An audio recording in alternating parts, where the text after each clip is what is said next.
Before we start, a quick disclaimer. Everything demonstrated in this video is strictly for educational purposes. To show you how to protect yourself, all demonstrations are performed in a controlled lab environment on our own testing devices. We never target real users, and using this knowledge to gain unauthorized access to actual people or systems is strictly illegal and unethical. In this video, I'll demonstrate how to use the Gophish open source phishing framework to set up to test for vulnerabilities.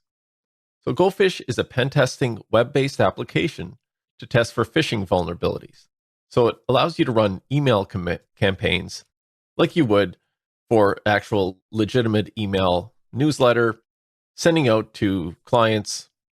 In this case, you're sending out to potential attack victims or phishing victims over email.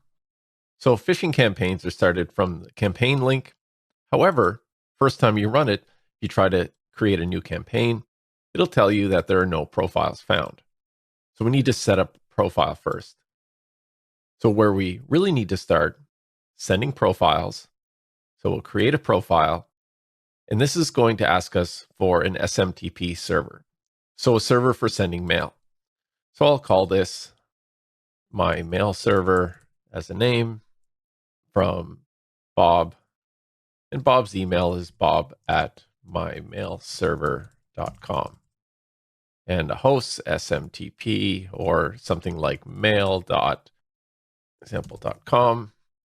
She doesn't want an IP address, yes. So :25 for the port number. It could be 25 or some other like 465 or 587, some other common SMTP port or mail port. Ignore certificate errors. We could put custom headers in for our emails, and then I'll save the profile. If you want to test it, you can send a test email to make sure your mail server is working. In this case, it's not going to work because these credentials are bogus. So this is just for an example. So I'll save the profile. And then when we create our campaigns, we're going to use this profile to send from. We can set up landing pages next. So this is the page the user sees. So this is test landing page. We can import a site from a URL. So I can type in google.com, and it's going to import the text from Google as the landing page. So that's for the phishing attack. I can capture submitted data or capture passwords and redirect it to another site when the user clicks it. Save the page, and then email template. So this is the content of the email the person sees. So phishing email, who we want it to come from, bob@example.com, or it could be targeted one. So targeted users hostname.com, and the subject could be super important banking information.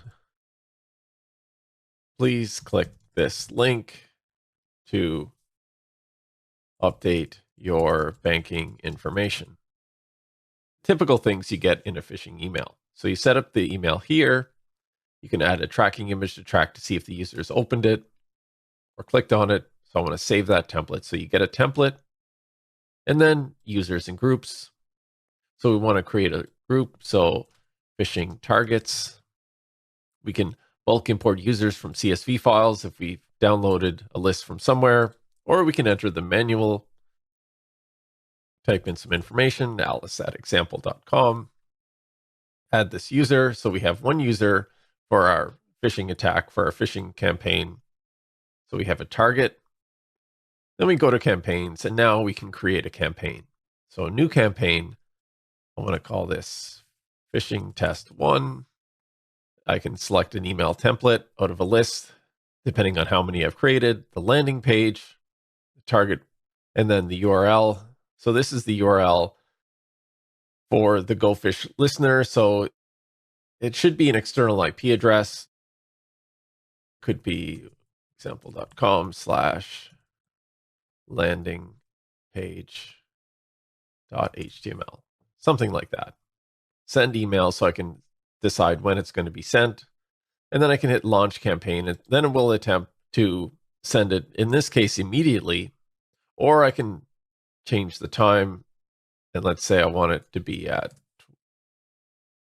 let's say 16th at 11:33 p.m. and then launch campaign, launch. Oh, forgot to select my group, phishing targets, and now launch. The campaign has been scheduled for launch. And then when it gets to the launch date and time, it will start sending out the emails to the phishing targets that I've selected. And it shows me the stats, how many emails were sent, opened, clicked, submitted, and email reported. So there's some information about what was done with the email that Gophish can capture and display for us. And that concludes this demonstration of performing penetration testing using Gophish.